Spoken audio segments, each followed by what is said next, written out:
Drew Griffin, thank you so much. White House Chief of Staff Dennis McDonough joins me now exclusively for a reaction to all this. Dennis, thanks for being here. Obviously, General Shinseki served his country honorably. We all appreciate his service. But how on earth can the president still have full confidence in him? People died. Rick Shinseki, look, the fact of these deaths is an outrage to the president. He's made that clear. You heard what General Shinseki had to say today. He's mad as hell about this. Nobody's more mad than the president. And I have the scars to show it, given his reactions to this, as he and I have talked about it.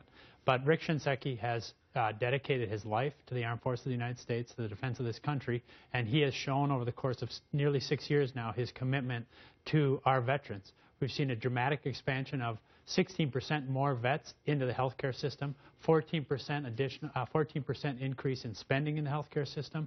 We've had a dramatic expansion of education benefits through the GI Bill, $40 billion for our vets who have given us so much to make sure that they have the kind of opportunity they deserve. And so Rick is going to get to the bottom of this. The president's demanding that, and that's exactly what we'll do. But this is what happened. There was a new order put out by Shinseki saying that any new applicants to the VA for primary care need to be seen within 14 days. And a lot of critics wondered at the time if the VA was capable of that. And what all these VA hospitals, one we know of and others that we suspect, is they cooked the books. That was under Shinseki. I'm not saying he didn't do other good things, but that was under him. People didn't tell him the truth, didn't tell his underlings the truth. Why is he not held accountable for it? He holds himself to account, and you saw him go before Congress today to ask a series of very difficult questions. But you also see him travel the country every day to talk to vets and their families. He holds himself accountable to his men and women with whom he served, whom he led for decades. But he will continue to do that. But let me tell you a little bit else about what he's done. Yeah. Take this question about the backlog on claims. We have seen a dramatic expansion in the number of people seeking claims because of decisions, brave decisions that Rick Shinseki made. If you have PTS, then you don't need to have, you will have a presumption of making your claim whole. If you had Gulf War illness, if you had exposure to Agent Orange, that leads to a dramatic increase in the number of veterans who are trying to get compensated for the disasters that they've lived through. Right. Rick Shinseki is the first Secretary of the Veterans Administration who said, you know what, I'm going to put a clock on myself. Not only am I going to make these tough decisions, I'm going to put up a scoreboard and hold myself to account.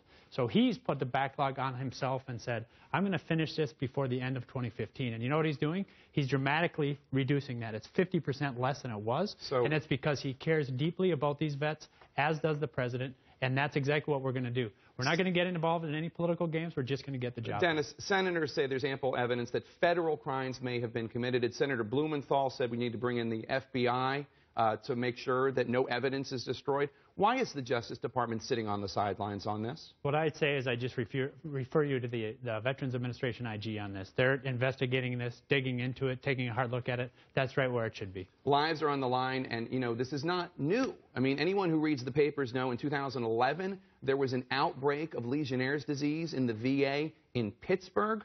And what happened there? The individual running the hospital, even though I think 5 or 6 veterans died as a result of that outbreak, there was no accountability. The person that ran the hospital got a perfect review with no mention of Legionnaire's disease, and the person that was the regional director got a bonus. What can be done to stop this culture of no accountability in the VA system?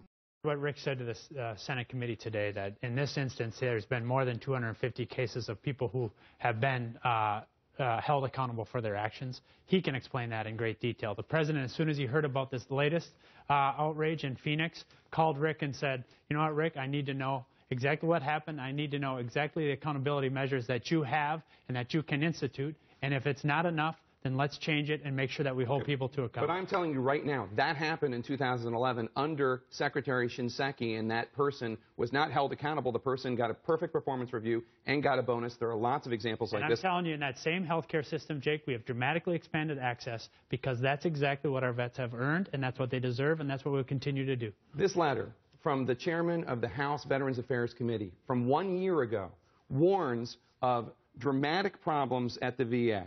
A perfect illustration of the management failures, deception, lack of accountability permeating VA's healthcare system, an alarming pattern of serious and significant patient care issues. This was sent to President Obama in May 2013. According to Congressman Miller, his office got no response from the president. It was referred to General Shinseki, who, according to them, sent back boilerplate. This is a year ago he was warning about this. Every day, a year, whether it's a year ago, whether it's yesterday, whether it's tomorrow, the president is dedicated to making sure that our vets get the care that they have earned. But if you say and we work with Chairman Miller, we work with Chairman Sanders, we work with all the members of the House and Senate to make sure that they have it. That's why the president has seen dramatically expanded investments in Veterans Administration operations over the course of these last 5 years, year on year, and historic increases in that budget. Dennis, at a time, by the way, Jake, when we've seen budgets under intense pressure. I understand. We will continue to make those investments. How many stories like this, how many letters like this, how many dead veterans do you need before somebody asks the question within the White House, maybe this guy isn't the best steward of these veterans? The question, Jake, is, are we doing everything every day to get the veterans the care and the opportunities that they deserve? But you're not. This letter was sent a year ago, and you guys ignored it. And we have been working aggressively to ensure that not only is health care expanded, opportunities made more ready to our vets, but that people are held to account, as Rick is doing in this case. We will continue to do that. Last question, sir, and that is, I appreciate your being here, and I appreciate your coming and facing these questions live on television. Drew Griffin has been trying to get an interview with General Shinseki for months, literally. He's the one that broke the story. He's the reason there was a hearing today. Why has Shinseki avoided reporters like Drew Griffin? Why does the VA cordon itself off from accountability, not only from lawmakers and the public, but the press? Doesn't there need to be a bigger cultural change there? I think what you just saw today is Rick sit down for a 3-hour hearing, stay in the hearing to hear the Veteran Service Organizations testify. After Rick was done, he could have very easily just gotten up and left. Then he came out and he sat down with the press again. Rick is not only going to hold himself to account to the press, to Drew, your colleague, or to anybody else, but what he's doing day in and day out is sitting down with veterans and their families and making sure that they get what they need. That's what we owe them. That's what they will get. It is what we owe them, and I hope it's what they'll get. Dennis McDonough, we thank you for coming in and answering these questions. We appreciate it. Best to your family.